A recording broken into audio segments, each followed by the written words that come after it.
여러분, 오늘 본문은 미가 선지자가 이제 예수님이 이 땅에 오시기 전에 약 700년 전에 남유다 땅에서 하나님의 말씀을 전하던 미가 선지자의 이야기입니다.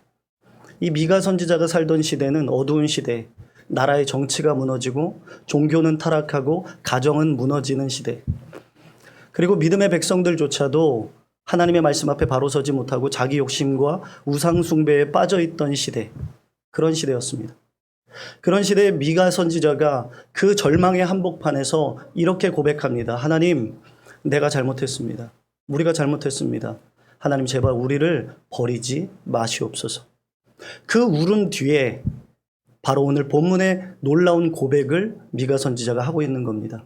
뭐라고 합니까? 하나님, 나는 엎드러졌으나 일어날 것이요, 어두운 데 앉을지라도 여호와께서 나의 빛이 되실 것입니다.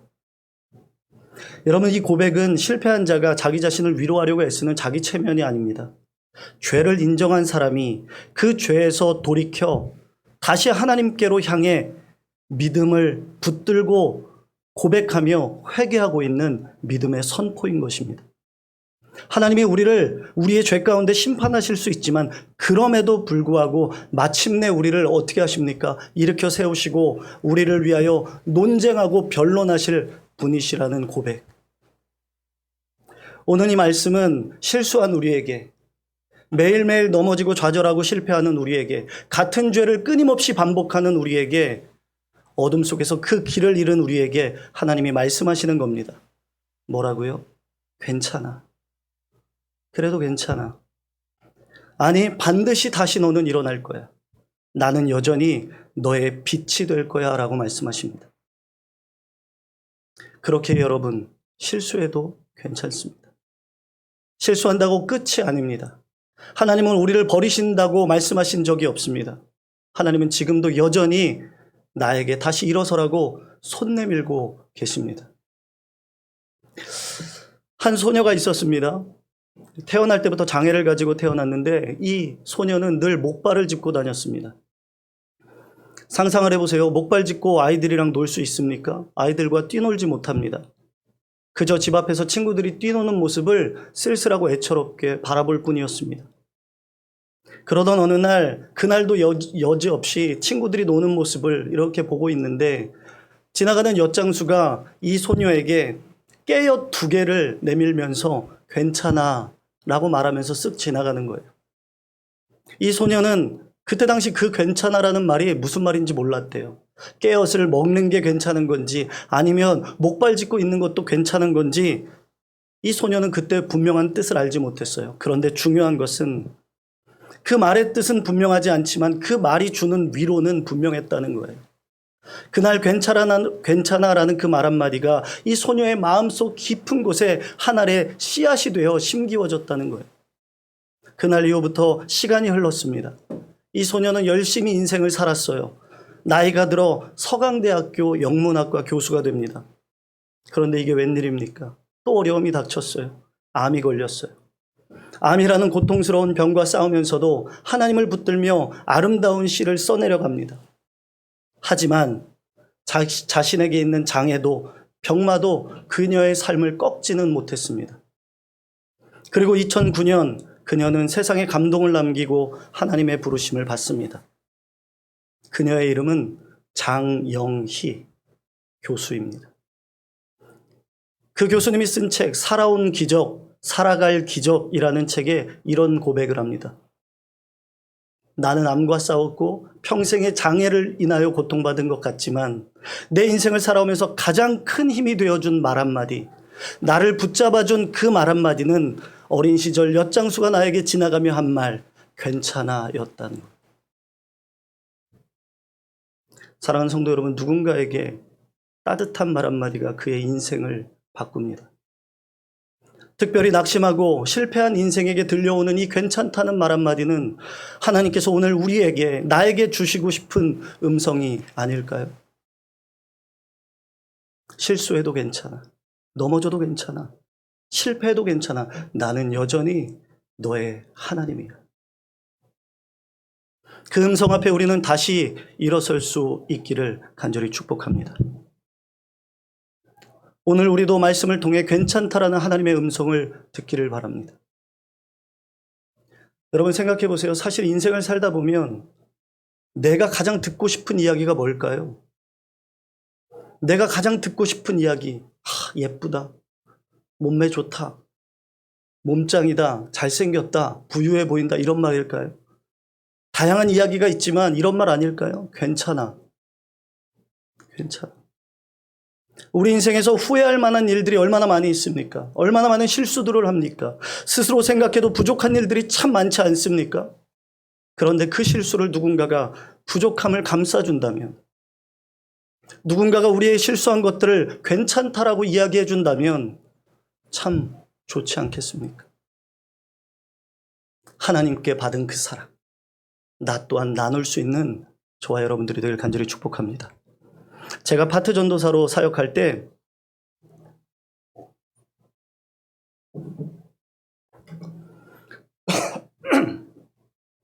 제가 설교를 하면서 항상 느끼는 건데요. 본문을 해석할 때는 얼굴이 다 어두운데 예화를 얘기할 때는요, 눈빛들이요 살아나요. 왜 그런 걸까요? 제가 파트 전도사로 사역을 할 때요, 그때 28살이었을 거예요. 그때 당시 제가 가경교회라는 교회 사역을 했는데, 그 교회는 파트 전도사도 토요일마다 새벽 차량 운행을 했어야 돼요. 생각해 보세요. 27, 28. 그때 또 막 결혼할 때였거든요. 젊은 시절 잠도 많고 놀고 싶은 것도 많지 않겠습니까? 신대원 다니다가 주말에 집에 오면 아내랑 놀고 싶기도 하고 또 늦게까지 TV도 보고 싶고, 그러다 보면 새벽 예배 가는 게 굉장히 힘들어요. 그날도 제가 운행을 해야 되는데 그런 경험 있으십니까? 깨어나다 눈을 딱 떴는데 7시. 내 집 안에는 일어나야 되는데 눈을 떴는데 7시. 그때부터 너무 놀라고 당황스럽고 이게 꿈이었으면 하는, 그러면서 심장이 막 뛰는 거예요. 막 두려운 거예요. 그렇다고 전도사가 출근 안 하고 도망갈 수도 없고, 양심은 있으니까 다른 날보다 조금 일찍 출근하라는데, 참 우리 하나님도 너무 야속하고 너무 참 그런 게, 교회 입구에서 담임 목사님을 정면으로 마주칩니다. 그런데 다른 교회 같지 않게 그 교회는 위에서 내려오고 밑에서 올라가면서 왼쪽 고갯길로 올라가야 돼요, 교회가.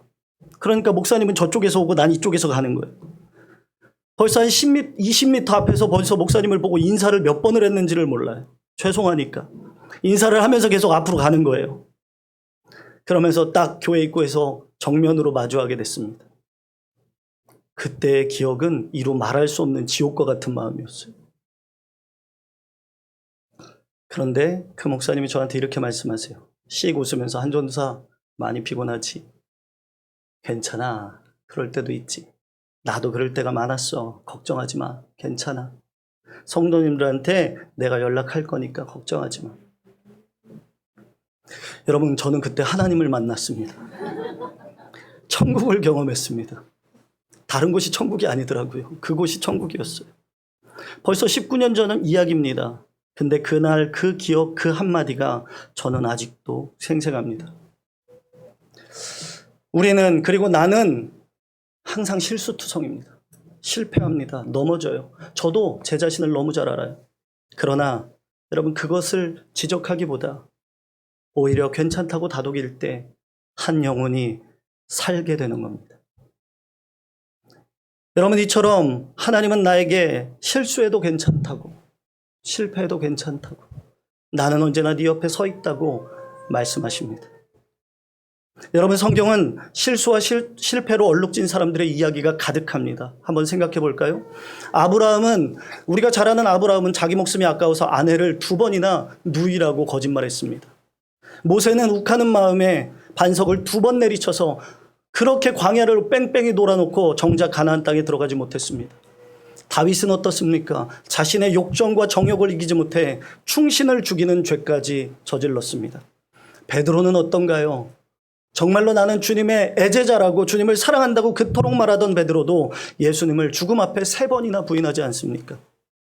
그런데 놀라운 것은 성경은 이 사람들이 다시 일어났다는 거예요. 왜냐하면 실수는 끝이 아니고 하나님은 무너진 자를 괜찮다고 말씀하시며 반드시 일으키시는 분이시기 때문입니다. 오늘 본문에 이렇게 말합니다. 미가 선지자는 나는 엎드려졌으나 일어날 것이요. 이것은 믿음의 선언입니다. 여기서 엎드려지다라는 히브리어 단어 나팔티라는 단어는 완전히 쓰러진 상태, 상실한 상태, 실패를 의미합니다. 자신 스스로 일어설 수 없는 상태. 그러니까 자기 힘으로는 도저히 아무것도 할 수 없는 상태. 몸도 감정도 신앙도 다 무너진 상태. 그런 상태에서 미가 선지자는 이렇게 말합니다. 일어날 것이요. 여러분, 그것은 내 의지가 아니에요. 내 의지가.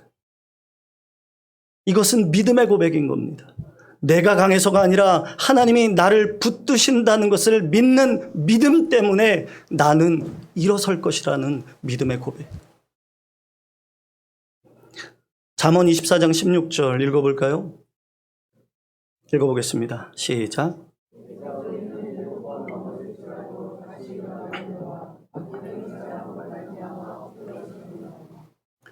여러분, 의인도 넘어집니다. 믿음의 사람도 항상 실수하고 넘어집니다.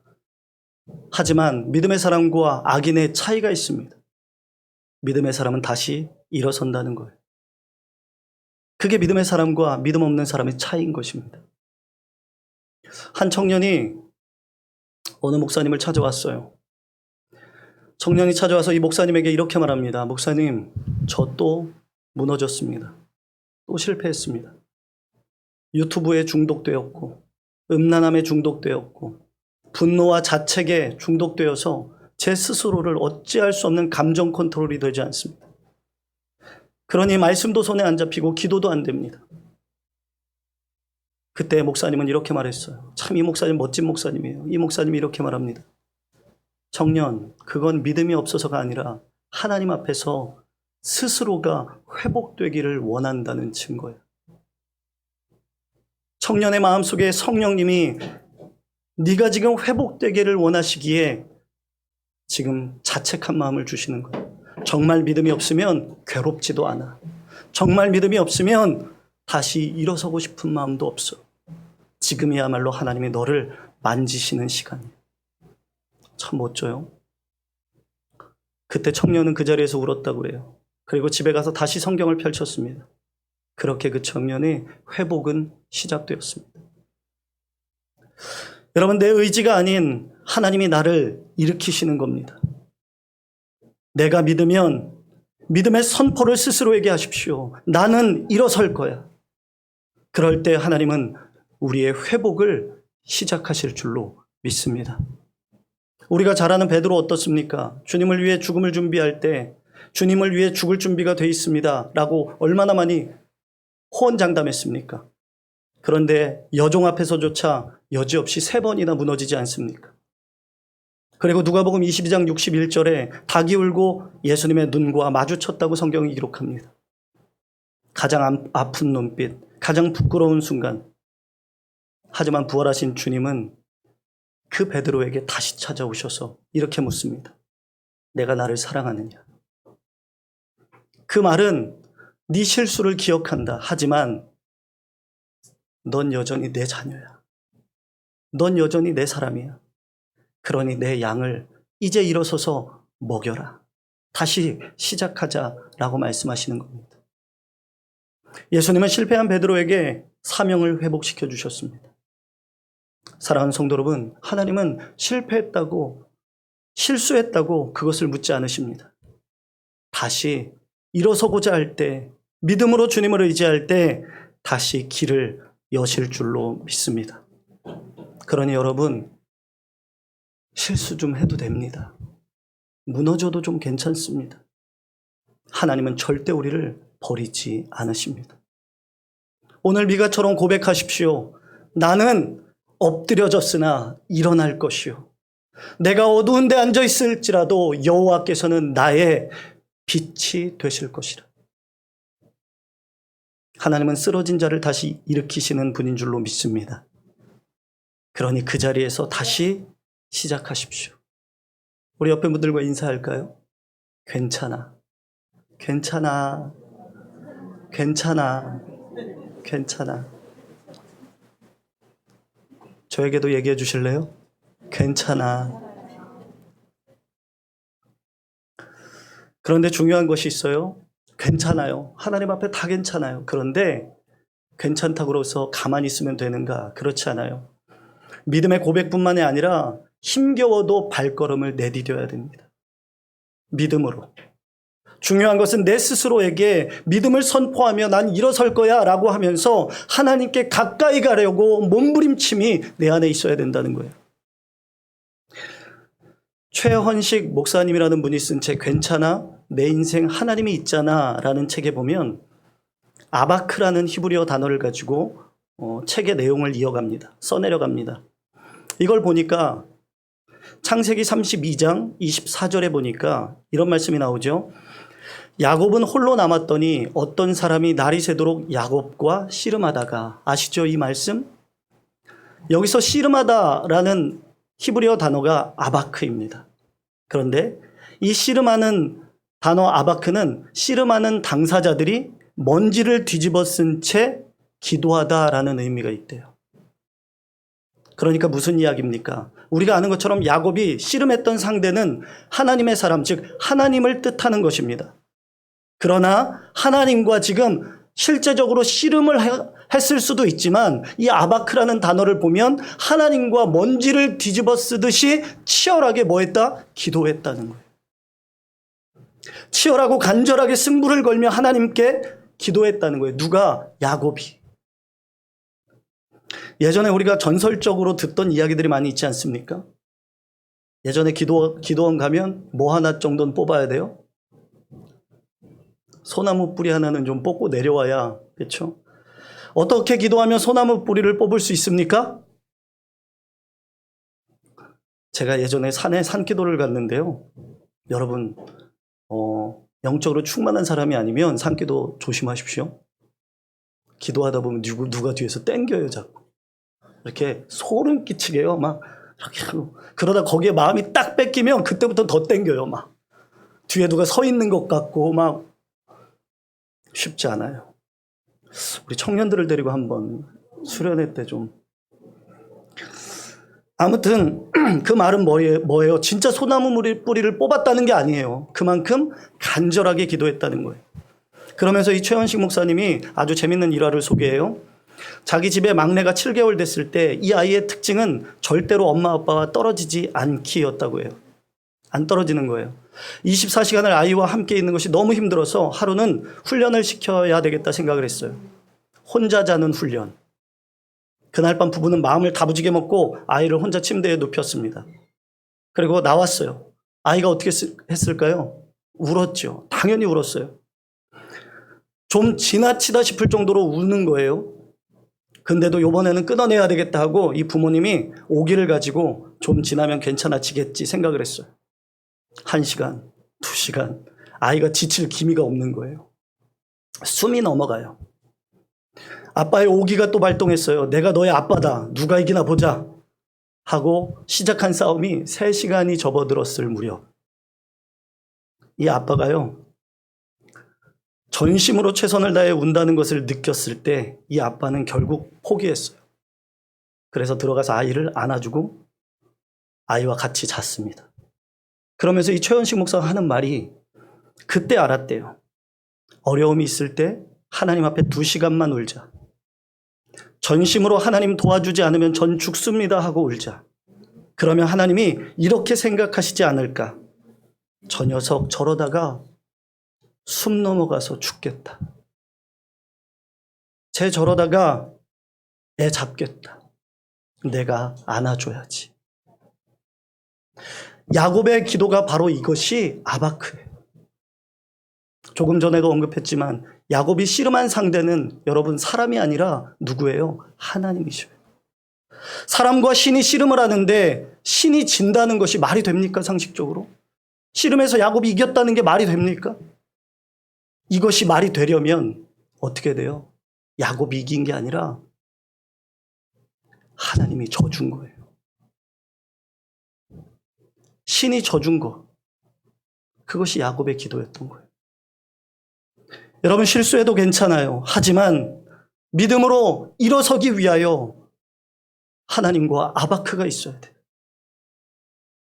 괜찮다고 그냥 가만히 있다고 회복되는 것이 아니라 하나님이 괜찮다고 말씀하시며 내게 손 내미실 때 나는 씨름하는 아바크가 있어야 하나님이 얘 이러다 죽겠다, 얘 이러다 숨 넘어가겠다 하고 안아주실 줄로 믿습니다.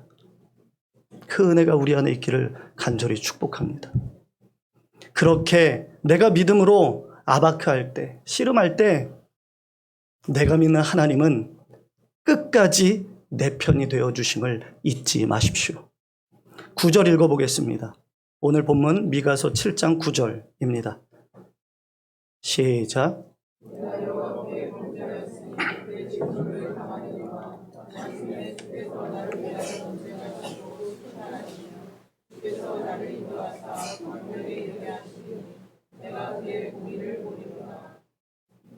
뭐라고 말씀하십니까? 사람이 죄를 지으면 내 안에 두 가지 목소리가 들립니다. 실패하고 좌절하고 죄를 지으면 어떤 목소리입니까? 성령의 음성과 사단의 음성입니다. 성령은 우리에게 이렇게 말씀합니다. 일어서라, 돌아가자, 하나님께로 나아가자. 성령님은 끊임없이 내 안에 말씀하셔요. 그러나 사단은 끝내 나에게 이렇게 말합니다. 너 끝났어. 다 끝난 거야. 돌이킬 수 없어. 네 실수는 이제 마지막이야. 성령님의 음성과 사단의 음성이 같이 들립니다. 여러분, 우리는 매번 실수합니다. 때로는 실수가 아니라 때로는 반복되는 죄를 짓습니다. 그 죄가 반복될 때 우리는 스스로에게 이렇게 말합니다. 나는 자격 없어. 이쯤 되면 하나님이 또 나 포기하셨겠지. 그리고 그 어두운 골방에서 스스로를 아파하며 자책하며 어둠 속에서 나오지 못합니다. 그런데 미가는 이렇게 고백합니다. 하나님, 내가 여호와께 범죄하였지만 그러나 마침내 주님께서 나를 위해 논쟁하시고 나를 위해 싸워주신다는 거예요. 나를 위해 변론해 주신다는 거예요. 잘 보십시오. 죄를 인정했는데 하나님은 정죄하지 않으시고 변론해 주신대요. 논쟁해 주신대요. 여러분, 이게 복음이에요. 죽을 수밖에 없는 죄인, 영원한 형벌 가운데 빠질 수밖에 없는 나를 의롭다 하시는 주님의 그 십자가 사랑, 그 사랑이 여러분들을 끊임없이 기다리고 계시는 거예요. 그래서 요한 1서 2장 1절에 이렇게 말씀합니다. 읽어보겠습니다. 시작.